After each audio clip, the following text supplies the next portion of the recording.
मेरे प्यारे दोस्तों, भाइयों और बहनों, आप सबका राधा कृष्ण भक्ति ज्ञान चैनल में स्वागत है। आज मैं आप सबको कूर्म पुराण की कथा सुनाने जा रही हूँ, जिसकी कथा सुनने से भगवान हरि बड़े प्रसन्न होते हैं और उस पर हरि की कृपा सदा बनी रहती है। तो बोलिए लक्ष्मी नारायण विष्णु भगवान की जय। चलिए दोस्तों, आप सबको कूर्म पुराण की कथा सुनाती हूँ। व्यास जी बोले, अथवा गुरु पत्नी या उनके किसी सपिंड के न रहने पर वन में जाकर विधि पूर्वक अग्नि में हवन करना चाहिए और समाहित होकर ब्रह्मा में अत्यंत निष्ठा रखते हुए नित्य वेदाभ्यास करना चाहिए। नित्य भस्म स्नान करते हुए गायत्री, शतरुद्रीय और वेदांत शास्त्रों का विशेष रूप से निरंतर अभ्यास करते रहना चाहिए। वेदज्ञ की प्राप्ति का यह सनातन विधान आप लोगों को बतलाया गया। प्राचीन काल में श्रेष्ठ महर्षियों के पूछने पर भगवान स्वयंभू मनु ने स्वयं ही इसे कहा था। इस प्रकार अपने अंतःकरण को ईश्वर में समर्पित करके विधान को जानने वाले जो पुरुष इस ब्रह्मचर्य विधि का अनुष्ठान यथावत पालन करता है, वह क्रमशः समस्त मोह जाल का परित्याग कर अमर होते हुए अनामय शिव पद को प्राप्त करता है तथा अमर हो जाता है, अर्थात ब्रह्मस्वरूप होकर कृतकृत्य हो जाता है। व्यास जी ने कहा, द्विजोत्तम को चाहिए कि वह एक वेद, दो वेद, तीन वेद अथवा वेदों का अध्ययन कर और वेद के अर्थ का ज्ञान प्राप्त कर स्नान संस्कार समावर्तन करे। गुरु को दक्षिणा निवेदित कर उनकी आज्ञा से स्नान समावर्तन करे। संपन्न युगात्मा द्विज स्नान समावर्तन का अधिकारी होता है। स्नान तक को बांस की छड़ी, कौपीन, धोती तथा उत्तरी वस्त्र, चद्दर, दो यज्ञोपवीत, जलपूर्ण, कमंडलू छाता, सुंदर स्वच्छ पगड़ी, खड़ाऊं जूता, दो स्वर्ण कुंडल और वेद धारण करना चाहिए तथा केश और नखों को कटवाकर स्वच्छ रहना चाहिए। स्नान तक को नित्य स्वाध्याय करना चाहिए। केश पाल से बाहर माला नहीं धारण करनी चाहिए। सोने की माला को छोड़कर ब्राह्मण को रक्त वर्ण की माला धारण नहीं करनी चाहिए। उसे नित्य सफ़ेद एवं स्वच्छ वस्त्र धारण करना चाहिए तथा सुगंधित द्रव्य, इत्र आदि धारण कर सदा सुगंध युक्त एवं सुवेश से प्रिय दर्शन होना चाहिए। धन रहने पर पुराना और मैला वस्त्र धारण नहीं करना चाहिए। उद्वेगजनक, अधिक लाल और दूसरों द्वारा प्रयोग किया हुआ वस्त्र, कमंडलू, जूता, माला तथा खड़ाऊं नहीं धारण करना चाहिए। इसी प्रकार उसे दूसरे के द्वारा यज्ञोपवीत अलंकार, कुश और कृष्ण मृग चर्म को धारण नहीं करना चाहिए। अपसभ्य नहीं रहना चाहिए। उसे विकृत, कटे फटे वस्त्रों को धारण नहीं करना चाहिए। अपने समान कुल के अनुरूप शुभ अच्छे रूप और लक्षणों से संबंध, योनि दोष संबंधी से रहित पत्नी को विधि पूर्वक ग्रहण करना चाहिए। ब्राह्मण द्विज को अपनी माता के गोत्र में जो उत्पन्न ना हो तथा जो अपने आर्ष गोत्र में उत्पन्न ना हो, ऐसी शील और सदाचार से संपन्न भार्या को ग्रहण करना चाहिए। पुत्र के उत्पन्न होने तक ऋतु काल में अपनी स्त्री से मिलना चाहिए, किंतु निषिद्ध दिनों का प्रयत्न पूर्वक त्याग करना चाहिए। षष्ठी, अष्टमी, द्वादशी, चतुर्दशी, पूर्णिमा को और इसी प्रकार जन्मदिन से 3 दिन पर्यंत सदा ब्रह्मचर्य धारण करना चाहिए। अवस्थ्य संस्कार विशेष से संस्कृत स्मार्त अग्नि नामक अग्नि की स्थापना कर उसमें प्रतिदिन हवन करना चाहिए और नित्य पवित्र व्रतों का पालन करना चाहिए। वेद में बतलाए गए अपने कर्मों को नित्य आलस्य रहित होकर करना चाहिए। इन्हें ना करने पर स्नातक शीघ्र ही अत्यंत भयंकर नरकों में गिरता है। प्रयत्न पूर्वक वेदों का अभ्यास करे, पंच महायज्ञों का परित्याग ना करे, अपने गूढ़ सूत्रों में प्रतिपादित कर्मों को करे और संध्योपासन कर्म करे, अपने समान अथवा श्रेष्ठ व्यक्ति से मित्रता करे, ईश्वर की आराधना करे, देवताओं की भी पूजा करे और अपनी भार्या का भली भांति पोषण करे। विद्वान व्यक्ति को चाहिए कि अपने द्वारा अनुष्ठित धर्म का वर्णन ना करे और ना अपने द्वारा किए गए पाप को ही छिपाए, आत्म कल्याण का प्रयत्न करे और सदैव सभी प्राणियों पर दया करे, अपनी अवस्था, कर्म, संपत्ति, ज्ञान और कुल के अनुसार सदा वेश धारण करे तथा संयत वाणी और बुद्धि से यथोचित आचरण करते हुए लौकिक व्यवहार का निर्वाह करे। वेदों तथा धर्म शास्त्रों में जो कहा गया हो और जो सत्पुरुषों से भली भांति अनुष्ठित हो, उसी सदाचार का पालन करना चाहिए। इसके अतिरिक्त कभी भी दूसरे का आचार का पालन नहीं करना चाहिए। यदि शास्त्रों में अपने मार्ग का निर्धारण करने में किसी कारण असमर्थ हो तो शास्त्रोक्त जिस मार्ग से माता पिता गए हों और पितामह आदि ने जिस मार्ग का अवलंबन किया हो, उसी मार्ग का स्वयं भी अनुसरण करना चाहिए। यदि सज्जनों का मार्ग है, इस मार्ग का अवलंबन करने वाला पतन नहीं होता। नित्य स्वाध्याय परायण रहे, नित्य यज्ञोपवीत धारण किए रहे, सत्य बोलने वाला एवं क्रोध पर विजय प्राप्त करने वाला ब्रह्म स्वरूप हो जाता है। नित्य स्नान और संध्या करने वाला, ब्रह्म यज्ञ स्वाध्याय परायण रहने वाला, असूया रहित, मृदु तथा जितेंद्रिय गृहस्थ परलोक में अभ्युदय प्राप्त करता है। राग, भय और क्रोध से रहित, लोभ एवं मोह से शून्य, गायत्री जप में तत्पर रहने वाला और श्राद्ध करने वाला गृहस्थ मुक्त हो जाता है। माता पिता, गौ और ब्राह्मण के हित करने में निरत रहने वाला, जितेंद्रिय यजन करने वाला तथा देवताओं का भक्त ब्रह्मलोक में प्रतिष्ठा प्राप्त करता है।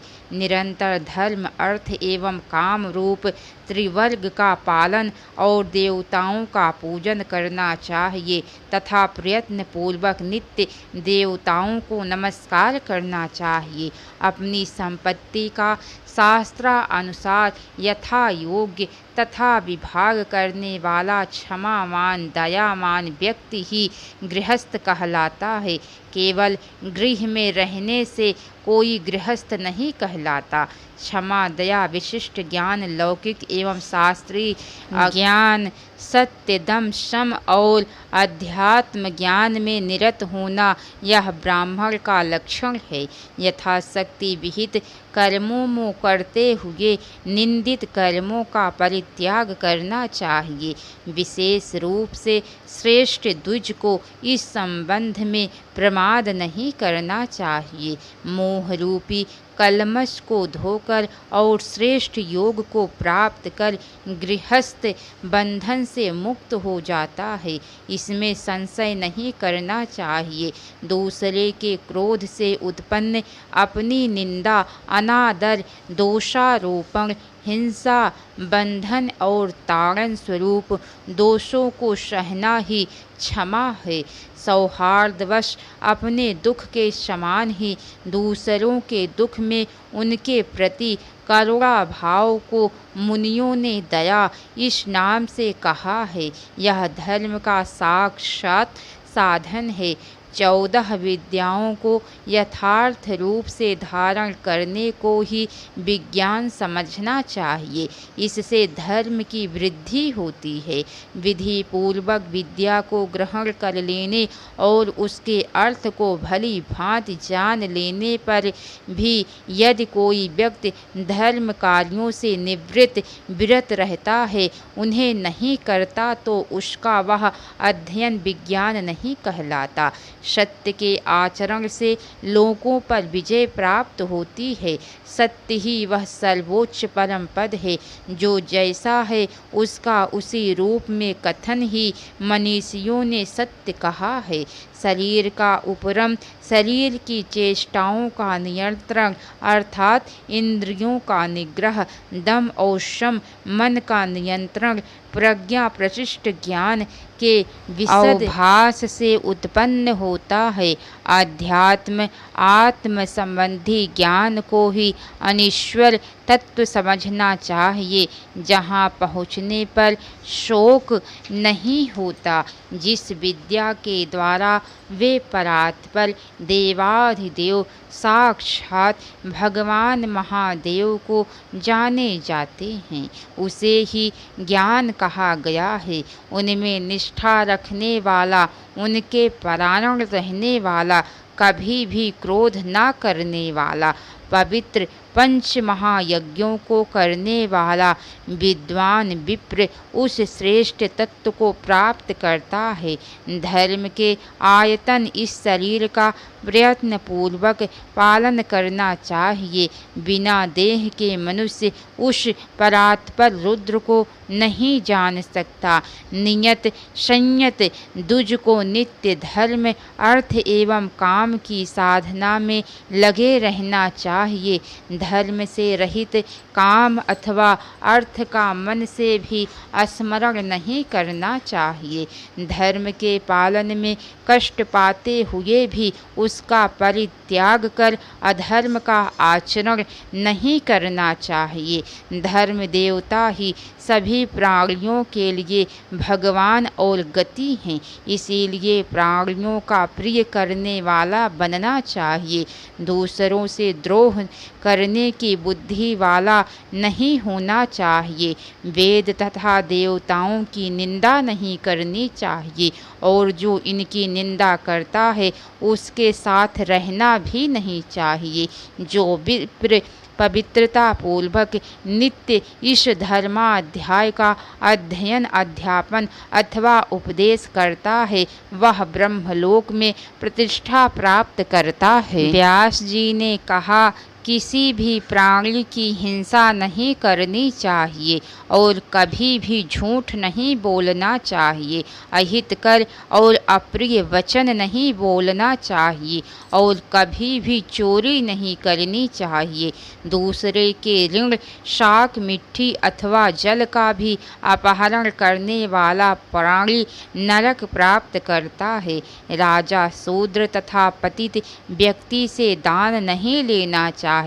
अशक्त होने पर भी दूसरे से याचना नहीं करनी चाहिए। विद्वान व्यक्ति को निंदितों पापों में रत का परित्याग करना चाहिए। नित्य याचना करने वाला नहीं होना चाहिए और एक ही व्यक्ति से दोबारा नहीं मांगना चाहिए। याचना करने वाला दुर्बुद्धि व्यक्ति दाता के प्राणों का ही हरण करता है। विशेष रूप से श्रेष्ठ ब्राह्मण को देव संबंधी द्रव्य का अपहरण नहीं करना चाहिए। आपत्ति पड़ने पर भी ब्राह्मण के धन धन का कभी भी अपहरण ना करे। विष को विष नहीं कहा जाता, बल्कि ब्राह्मण का धन ही विष रूप है। इसी प्रकार देव संबंधी स्वत्व का भी प्रयत्न पूर्वक सदा त्याग करना चाहिए। प्रजापति मनु ने पुष्प, शाक, जल, लकड़ी, मूल, फल तथा तृण इन सभी पदार्थों को इनके स्वामी द्वारा बिना दिए गए ग्रहण कर लेने को अस्तेय कहा गया है। अर्थात पुष्प, शाक आदि यदि दूसरे के हैं तब भी अत्यावश्यक होने पर धर्मार्थ या प्राण रक्षार्थ इनका प्रयोजनानुसार ग्रहण करने पर चोरी का दोष नहीं लगता। दूजो देव पूजा के लिए अन्य स्वामी का पुष्प ग्रहण किया जा सकता है, परंतु केवल एक ही स्थान से बिना आज्ञा के प्रतिदिन पुष्प नहीं ग्रहण करना चाहिए। विप्रो विद्वान व्यक्ति केवल धर्म कार्य के लिए ऋण, काष्ठ, फल, पुष्प प्रकट रूप से ग्रहण कर सकता है। अन्य प्रकार से ग्रहण करने पे वह पतित हो जाता है। ब्राह्मणों धर्म जानने वालों ने यह मर्यादा स्थिर की है कि केवल भूख से पीड़ित व्यक्ति रास्ते में स्थित तिल, मूंग या यव आदि पदार्थों को एक मुट्ठी मात्र ग्रहण कर सकता है। दूसरे जो भूख से पीड़ित नहीं है ऐसा नहीं कर सकते। पाप करके धर्म के बहाने किसी व्रत का अनुष्ठान नहीं करना चाहिए। व्रत के द्वारा पाप को छिपाकर जो स्त्री और शूद्रों को प्रवचन करता है वह विप्र इहलोक तथा परलोक में ब्रह्मवादियों द्वारा निंदित होता है। छल के द्वारा किया गया व्रत राक्षसों को प्राप्त होता है। यदि यज्ञोपवीत आदि लिंग का अनाधिकारी व्यक्ति इन लिंगों, चिन्हों, लक्षणों को धारण कर वेश बनाकर जीविका का निर्वाह करता है तो वह इन लिंगों के वास्तविक अधिकारी पुरुषों के पापों का भागी होता है और त्रियक, पक्षी आदि योनि को प्राप्त करता है। लोक के धर्म के विनाशक बैडाल व्रती ढोंगी पापी लोग शीघ्र ही पाप योनि में जाते हैं। उनके दुष्कर्म का यही फल है। पाखंडी वेद शास्त्र अनुमत व्रत लिंगाधारी निषिद्ध कर्म करने वाला वाम मार्गी पंचरात्र और पाशुपत व्रतों का वाणी मात्र से भी सत्कार नहीं करना चाहिए। वेद की निंदा में परायण, देवताओं की निंदा में निरत और ब्राह्मणों की निंदा करने में संलग्न मनुष्यों का मन से भी चिंतन नहीं करना चाहिए। इनका यज्ञ कराना, इनके साथ विवाह आदि योनि का संबंध रखना तथा बात करने से प्राणी पतित हो जाता है। अतः प्रयत्न पूर्वक इनका परित्याग करना चाहिए। देवताओं के द्रोह से गुरु का द्रोह करोड़ों गुना अधिक दोषपूर्ण होता है। उस गुरु द्रोह से भी शास्त्रीय ज्ञान की निंदा करना और नासिकता का अभाव भाव करोड़ गुना अधिक दोषपूर्ण है। गाय से, देवताओं से, ब्राह्मणों से, कृषि से तथा राजा की सेवा से जीविका निर्वाह करने वाले व्यक्तियों का कुल दोषपूर्ण हो जाता है, क्योंकि ये वृत्तियाँ धर्म की दृष्टि से हीन वृत्तियाँ हैं। कुहीवाह नित्य अथवा धार्मिक क्रियाओं का लोप, वेदों के अध्ययन न करने और ब्राह्मणों के अनादर करने से कुल दोष पूर्ण हो जाता है। झूठ बोलने, पर दराभिगमन, अभक्ष्य भक्षण और वेद विरुद्ध धर्मों का आचरण करने से कुल शीघ्र ही नष्ट हो जाता है। अस्त्रोत्रीय, शूद्र तथा विहित आचार से रहित द्विज को दान देने से दाता का कुल शीघ्र ही नष्ट हो जाता है। अधार्मिकों को तथा पाखंडी जनों से युक्त और अत्यधिक रोग से आक्रांत ग्राम में तथा शूद्र के राज्य में निवास नहीं करना चाहिए। द्विज को चाहिए कि वह हिमालय एवं विंध्य पर्वत के मध्य के देश और पूर्व तथा पश्चिम दिशा के समुद्र के तटवर्ती शुभ प्रदेश को छोड़कर अन्यत्र निवास न ही करे, अथवा जहाँ स्वाभाविक रूप से नित्य कृष्णसार मृग जाति विशेष के मृग विचरण करते हों और जहाँ वेद शास्त्र प्रसिद्ध पुण्य जल वाली नदियाँ प्रवाहित होती हों, द्विज को वहाँ निवास करना चाहिए। श्रेष्ठ द्विज को नदी के किनारे से आधे कोस तक की भूमिका का परित्याग कर अन्य किसी पवित्र स्थान पर नहीं रहना चाहिए और न अत्यंजों के ग्राम के समीप में रहना चाहिए।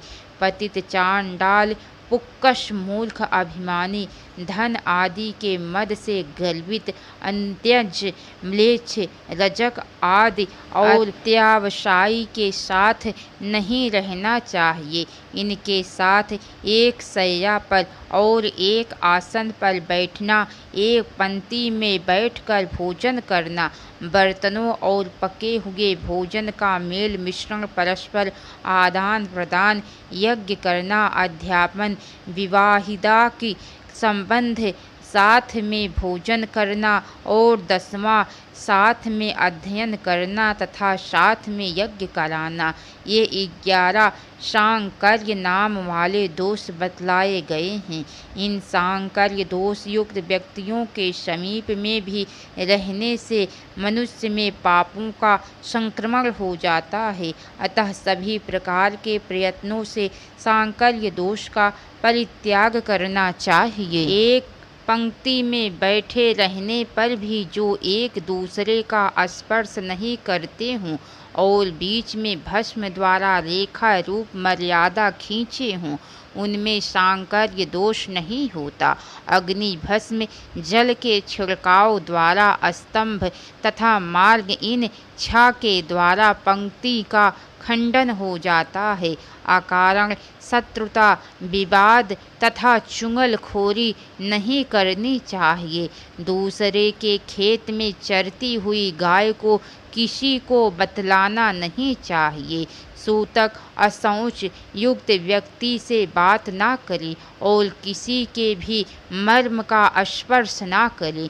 विद्वान व्यक्ति दूसरों को सूर्यमंडल, इंद्रधनुष, चिताग्नि तथा चंद्रमा, चंद्रमंडल ना बतलाएं ना दिखलाएं। बहुत लोगों के साथ और बंधु बांधवों के साथ विरोध नहीं करना चाहिए। स्वयं के प्रति जैसा आचरण प्रतिकूल हो वैसा आचरण दूसरों के प्रति ना करे।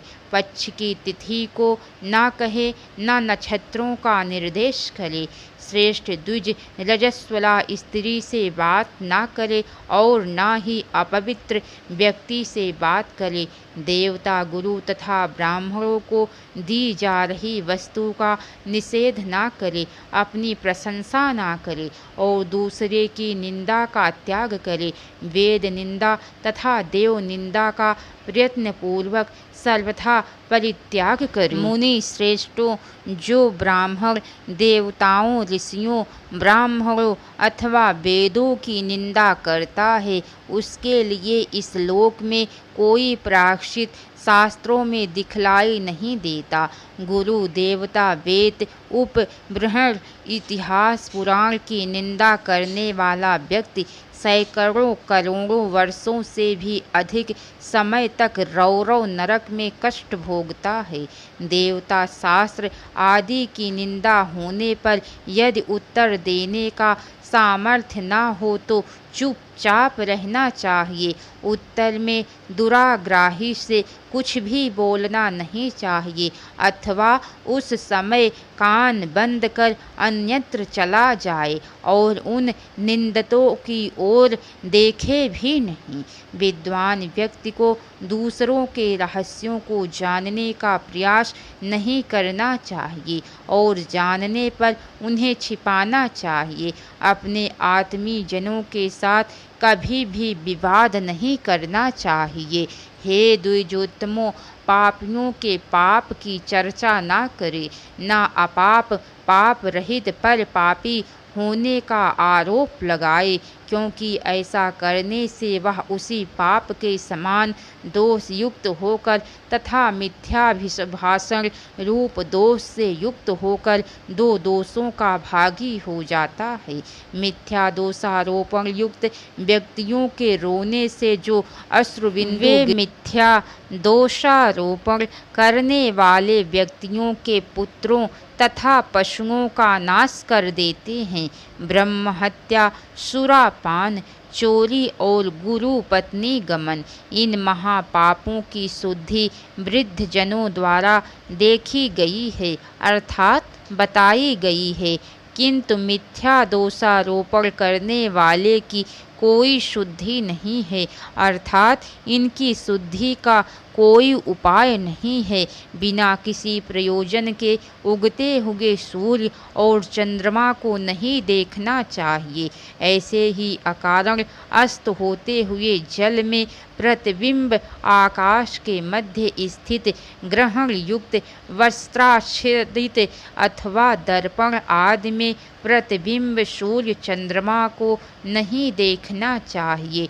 नग्न स्त्री अथवा पुरुष को भी कभी ना देखे। मलमूत्र विसर्जन कर रहे तथा बुद्धिमान व्यक्ति को अपवित्रता की स्थिति में सूर्य चंद्रमा आदि ग्रहों को नहीं देखना चाहिए। पतित, विकलांग, चांडाल एवं उच्छिष्ट मुख वाले व्यक्तियों को नहीं देखना चाहिए। उच्छिष्ट दशा में अथवा मुख ढककर दूसरे से बात नहीं करनी चाहिए।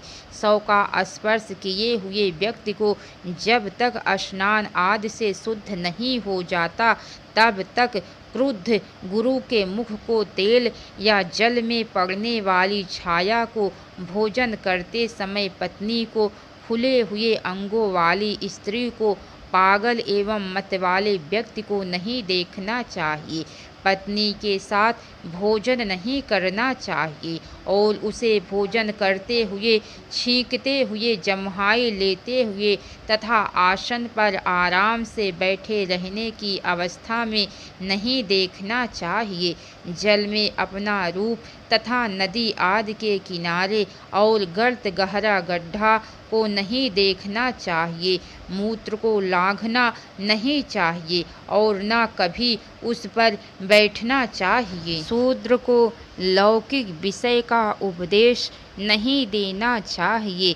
साथ ही कृषर अर्थात तिल, चावल आदि से मिश्रित पदार्थ, खीर, दही, जूठी वस्तु, मधु, घृत, कृष्ण मृग चर्म तथा हवन की सामग्री नहीं देनी चाहिए। विद्वान व्यक्ति इसे शूद्र को व्रत एवं धर्म संबंधी उपदेश न दे। क्रोध के वशीभूत नहीं होना चाहिए और राग द्वेष को छोड़ देना चाहिए। लोभ, दंभ, असूया, गुण से दोष दर्शन, ज्ञान की निंदा, ईर्ष्या, मद, शोक तथा मोह को प्रयत्न पूर्वक छोड़ देना चाहिए। किसी को भी पीड़ा न पहुँचाए। पुत्र और शिष्य को योग्य बनाने के पवित्र भाव से तारण करे। कभी हीन व्यक्तियों और तीक्ष्ण उद्धत बुद्धि वाले व्यक्तियों का आश्रय ग्रहण न करे। विद्वान को अपना अपमान नहीं करना चाहिए और हीन भाव नहीं अपनाना चाहिए।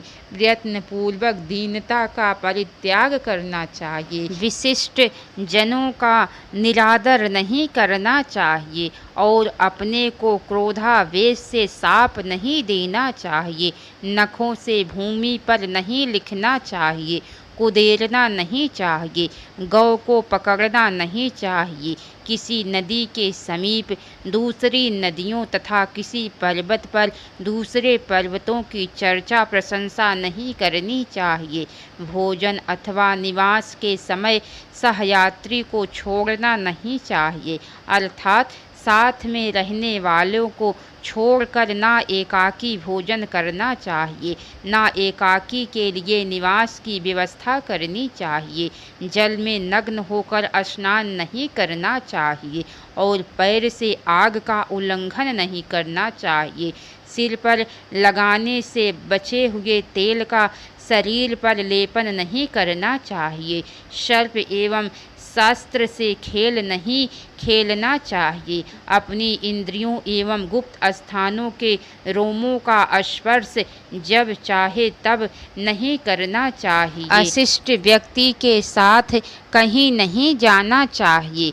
कभी भी हाथ, पैर, वाणी और नेत्र संबंधी चंचलता का आश्रय न ले। इसी प्रकार लिंग तथा उदर और कान संबंधी चंचलता नहीं करनी चाहिए। अंग एवं नख की आवाज ना करे, अंजलि से जल ना पिए। इसके आगे की कथा दोस्तों आप सबको कल सुनने को मिलेंगी। तो कैसी लगी कथा लाइक करके कमेंट बॉक्स में ज़रूर बताना। तो बोलिए लक्ष्मी नारायण विष्णु भगवान की जय। हर हर महादेव। अब तक की सारी वीडियो देखने के लिए आप सबको बहुत बहुत धन्यवाद। राधे राधे दोस्तों कथा में जहाँ कहीं भी कुछ भी गलती अगर हो गई हो तो उसके लिए आप सब क्षमा कीजिएगा। आप सब से मैं बारंबार क्षमा मांगती हूँ। तो बोलिए दोस्तों राधे राधे।